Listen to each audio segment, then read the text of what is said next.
The Bean Trees by Barbara Kingsolver. Chapter 12.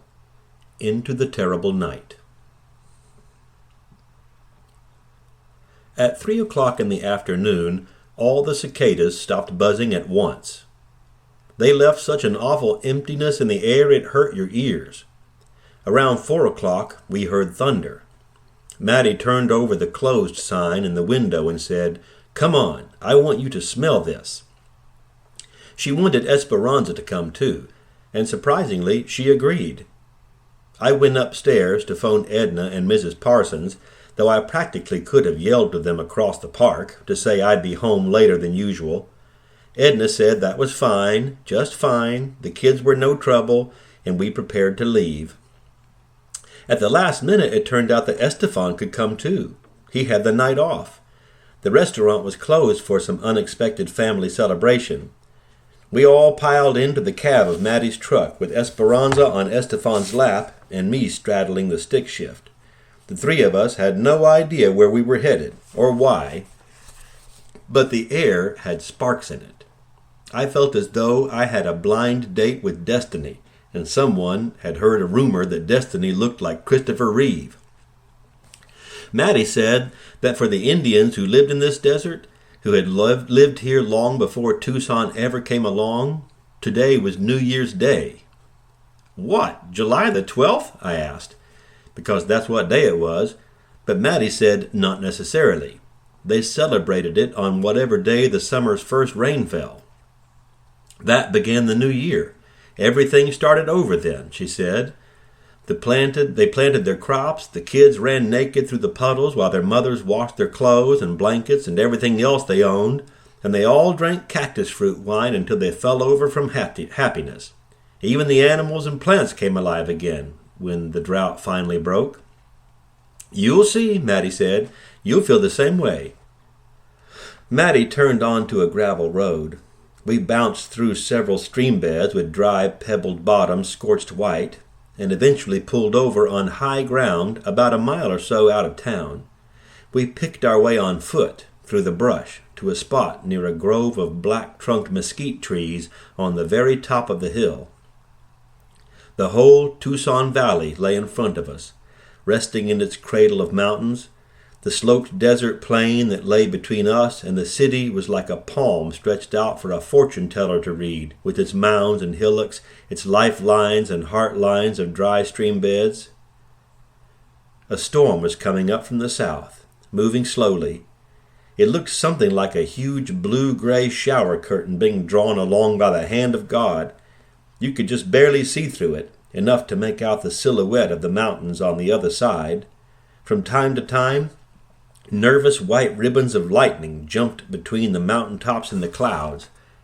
A cool breeze came up behind us, sending shivers along the spines of the mesquite trees. The birds were excited, flitting around along the ground and perching on thin, wildly waving weed stalks. What still amazed me about the desert was all the life it had in it. Hillbilly that I was, I had come to Arizona expecting an endless sea of sand dunes. I'd learned of deserts from old westerns and quick-draw McGraw cartoons, but this desert was nothing like that. There were bushes and trees and weeds here, exactly the same as anywhere else, except that the colors were different, and everything alive had thorns. Mattie told us the names of some things, but the foreign words rolled right back out of my ears. I only remembered a few. The saguaros were the great big spiny ones, as tall as normal trees, but so skinny and person-like that you always had the feeling they were looking over your shoulder. Around their heads, at this time of year, they wore crowns of bright red fruits split open like mouths. And the ocotillos were the dead-looking thorny sticks that stuck up out of the ground in clusters, each one with a flaming orange spike of flower buds on its top. These looked to me like candles from hell. Mattie said all the things that looked dead were just dormant. As soon as the rains came, they would sprout leaves and grow. It happened so fast, she said, you could practically watch it. As the storm moved closer, it broke into hundreds of pieces, so that the rain fell here and there from the high clouds in long, curving gray plumes. It looked like maybe 50 or 60 fires scattered over the city, except that the tall, smoky columns were flowing in reverse. And if you looked closely, you could see that in some places the rain didn't make it all the way to the ground. 3/4 of the way down from the sky, it just vanished into the dry air. Rays of sunlight streamed from behind the clouds, like the Holy Ghost on the cover of one of Mattie's dead husband's magazines. Lightning hit somewhere nearby, and the thunder made Esperanza and me jump. It wasn't all that close, really, about 2 miles, according to Mattie. She counted the seconds between the lightning strike and the thunder. 5 seconds equaled 1 mile, she told us. One of the plumes of rain was moving toward us. We could see big drops spattering on the ground, and when it came closer, we could hear them, as loud as pebbles on a window, coming fast. 1 minute we were dry, then we were being pelted with cold raindrops. Then our wet shirts were clinging to our shoulders, and the rain was already on the other side of us. All 4 of us were jumping and gasping because of the way the sudden cold took our breath away. Mattie was counting out loud between the lightning and thunderclaps. 6, 7, boom! 4, 5, 6, boom! Estefan danced with Esperanza, then with me, holding his handkerchief under his arm and then twirling it high in the air. It was a flirtatious, marvelous dance with thunder for music. I remembered how he and I once jumped almost naked into an icy stream together, how long ago that seemed, and how innocent. And now I was madly in love with him, among other people. I couldn't stop laughing. I had never felt so happy. That was when we smelled the rain. It was so strong it seemed like more than just a smell. When we stretched out our hands, we could practically feel it rising up from the ground. I don't know how a person could ever describe that scent. It certainly wasn't sour, but it wasn't sweet either, not like a flower. Pungent is the word Estefan used. I would have said clean. To my mind, it was like nothing so much as a wonderfully clean, scrubbed pine floor. Mattie explained that it was caused by the greasewood bushes, which she said produced a certain chemical when it rained. I asked her if anybody had ever thought to bottle it. It was so wonderful. She said no, but that if you paid attention, you could even smell it in town, that you could always tell if it was raining in any part of the city. I wondered if the smell was really so great, or if it just seemed that way to us, because of what it meant. It was after sunset when we made our way back to the truck. The clouds had turned pink, then blood red, and then suddenly it was dark. Fortunately, Mattie, who was troubled by night blindness, had thought to bring a flashlight. The night was full of sounds, bird calls, a high, quivery owl hoot, and something that sounded like sheep's baas, only 100 times louder. These would ring out from the distance and then startle us by answering right from under our feet. Mattie said they were spadefoot toads. All that noise came from something no bigger than a quarter. I would never have believed it, except that I had seen cicadas. So how does a toad get into the middle of the desert, I wanted to know. Does it rain toad frogs in Arizona? They were here all along, smarty, burrowed in the ground. They wait out the dry months, kind of dead-like, just like everything else, and when the rain comes, they wake up and crawl out of the ground and start to holler. I was amazed. There seemed to be no end to the things that could be hiding, waiting it out, right where you thought you could see it all. Geez, I said, as one of them let out a squall next to me, my sneaker. Only 2 things are worth making so much noise about, death and sex, Estefan said. He had the devil in him tonight. I remembered a dream about him from a few nights before, one that I had not until that minute known I'd had. A very detailed dream. I felt a flush crawling up my neck and was glad for the dusk. We were following Mattie's voice to keep to the trail, concentrating on avoiding the embrace of spiny arms in the darkness. It's all one to a toad, Mattie said. If it's not the one, it's the other.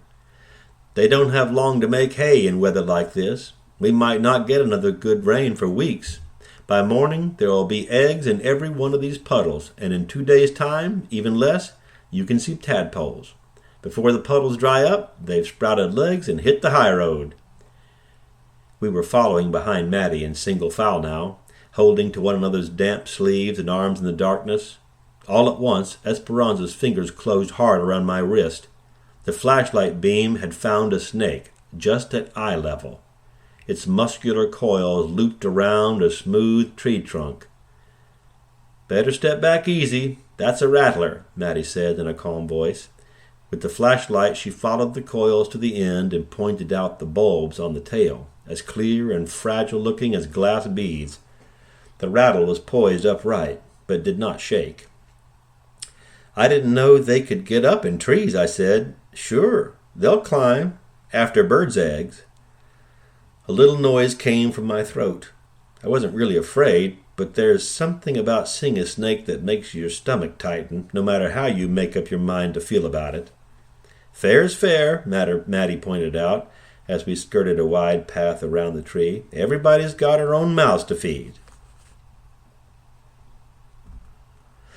I knew right away that something had gone wrong. Luann was standing on the front porch waiting, and she looked terrible. Not just because she was under a yellow light bulb. She had been crying, possibly screaming. Her mouth looked stretched. She wasn't even supposed to be home yet. I ran up the sidewalk, almost tripping twice on the steps. "What is it? Are you okay?" "It's not me, Taylor. I'm so sorry to have to tell you this. I'm so sorry, Taylor. It's Turtle." "Oh, God, no." I went past her into the house. Edna Poppy was sitting on the sofa with Turtle in her lap. All in one piece as far as I could see, but Turtle was changed. All these months we had spent together were gone for her. I knew it from her eyes. 2 cups of black coffee. I remembered exactly how the whites of her eyes had been thin slivers of moon around the dark centers, how they had glowed orange on and off when the blinking neon sign from the godforsaken bar. I didn't go to her because I couldn't. It is that simple. I didn't want any of this to be happening. Mrs. Parsons was standing in the kitchen door with a broom. "A bird has got into the house," she explained, and disappeared into the kitchen again, and for a confused second I thought she meant that this was the terrible thing that had happened. But Luann was right behind me. They were in the park, Edna and Turtle. It was so cool after the rain they thought they'd enjoy the air for a little bit, and Virgie was to come tell them if it looked like another storm was coming. But Virgie didn't come, and Edna never realized it was getting dark. "So what happened?" I was sick to my stomach. "We don't know exactly. I've called the police and they're coming over with a medical examiner or a social worker or, Christ, I don't know, somebody that can talk to Turtle." "But what happened? How much do you know happened?" Edna's eyes looked more glassy than usual. I noticed, now that I looked at her, that her clothes were a little messed up, just traces, the red sweater pulled down on one shoulder, a hole in her stocking. "I heard a peculiar sound," Edna said. She seemed almost in another world, a hypnotized person speaking out of a trance. "It sounded just like a bag of flour hitting the dirt. Turtle had been talking, or singing, I suppose would be more like it, and then she was quiet, just didn't make a peep. But I heard struggling sounds. I called out, and then I swung my cane. Oh, I swung it high so I wouldn't hit the baby. I know how tall she is." She held her hand just where Turtle's head would be, and as if she'd been standing on the floor in front of Edna. "Did you hit anything?" "Oh, yes, dear, yes. I don't know what, but something that had I'd say some give to it. Do you understand what I mean? Oh, and I shouted, too, some terrible things. The next thing I knew, I felt a great heavy weight on the hem of my skirt, and that was Turtle." "It took us 20 minutes to get her to turn loose," Luann said. Now she was holding on to Edna's sleeve instead of her hem. "Oh, my dear, I feel terrible. If I had only thought to come in a little sooner." "It could have happened to anybody, Edna," Luann said. "You couldn't have known what was going to happen. I might have done the exact same thing. You saved her is what you did. Anybody else might have been scared to swing at him. Anybody else, I thought, might have seen he had a gun or a knife." Someone knocked at the door, and we all jumped. It was the police, of course, a small man who showed his detective badge, and a woman who said she was a social worker, both of them dressed in ordinary clothes. Edna told what there was of her story again. The social worker was a prim-looking strawberry blonde who was carrying 2 rag dolls with yarn hair, a boy and a pigtail girl. She asked if I was the mother. I nodded, a dumb animal, not really a mother, and she took me into the hallway. "Don't you think a doctor should look at her?" I asked. "Yes, of course. If we find evidence that she's been molested, we'll need to talk with the child about it." "She won't talk," I said. "Not now, maybe not ever." The social worker put her hand on my arm. "Children do recover from this kind of thing," she said. "Eventually they want to talk about what's happened to them." "No, you don't understand. She may not talk again at all, period." "I think you'll find that your daughter can be a surprisingly resilient little person. But it's very important that we let her say what she needs to say. Sometimes we use these dolls. They're anatomically accurate," she said, and showed me. They were. A child generally doesn't have the vocabulary to talk about these things, so we encourage her to play with these dolls and show us what has happened. "Excuse me," I said, and went to the bathroom. But Mrs. Parsons was in there with the broom. "A bird is in the house," she repeated. "A song sparrow. It came down the chimney." I took the broom out of her hands and chased the bird off its perch above the medicine cabinet. It swooped through the doorway into the kitchen, where it knocked against the window above the sink with an alarming crack and fell back onto the counter. "It's dead!" Virgie cried. But it wasn't. It stood up, hopped to a sheltered place between a mixing bowl and Luann's recipe file, and stood blinking. In the living room, they were asking about medical records. I heard Luann spelling out Dr. Pelinowski's name. Virgie moved toward the bird slowly, crooning with her hand stretched out in front of her, but it took off again full tilt before she could reach it. I batted it gently with the broom, heading it off from the living room full of policemen and anatomically accurate dolls, and it veered down the hallway toward the back porch. Snow Boots, at least, didn't seem to be anywhere around. "Open the screen door," I commanded Virgie. "It's locked. You have to flip that little latch. Now hold it open." Slowly I moved in on the terrified bird, which was clinging sideways to the screen. You could see its little heart beating through the feathers. I had heard of birds having heart attacks from fright. "Easy does it," I said. "Easy. We're not going to hurt you. We just want to set you free." The sparrow darted off the screen, made a loop back toward the hallway, then flew through the open screen door into the terrible night. The medical examiner said that there was no evidence Turtle had been molested. She was shaken up, and there were finger-shaped bruises on her right shoulder, and that was all. "All," I said over and over. "She's just been scared practically back into the womb is all." Turtle hadn't spoken once in the days since the incident, and was back to her old ways. Now I knew a word for this condition: catatonic.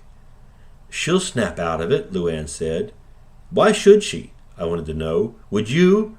I've just spent about the last 8 or 9 months trying to convince her that nobody would hurt her again. Why should she believe me now?" "You can't promise a kid that. All you can promise is that you'll take care of them the best you can. Lord willing and the creeks don't rise, and you just hope for the best. All things work out, Taylor, they do. We all muddle through somehow." This from Luann, who viewed most of life's activities as potential drownings, blindings, or asphyxiation, who believed in dream angels that predicted her son would die in the year 2000. Luann, who had once said to me, "There's so many germs in the world it's a wonder we're not all dead already." I didn't want to talk to her about it, and she was furious with me anyway, saying that I had practically abandoned Turtle since that night. "Why didn't you go to pick her up? Why did you just leave her there, with the police and all, chasing that dumb bird around, for heaven's sake? Chasing that bird like it was public enemy number 1. "She was already good and attached to Edna," I said. "That's the biggest bunch of baloney, and you know it. She would have turned loose of Edna for you. The poor kid was looking around the whole time, trying to see where you'd gone." I don't know what for. What makes anybody think I can do anything for her? I couldn't sleep nights. I went to work early and left late, even when Maddie kept telling me to go home. Luann took off a week from Red Hot Mama's, putting her new promotion at risk, just to stay home with Turtle. The three of them, she, Edna, and Virgie, would sit together on the front porch with the kids, making sure we all understood it was nobody's fault. And she stalked to the neighborhood like a TV detective. "We're going to catch this jerk," she kept saying, and went knocking on every door that faced onto the park, insisting to skeptical housewives and elderly hard-of-hearing ladies that they must have seen something or somebody suspicious.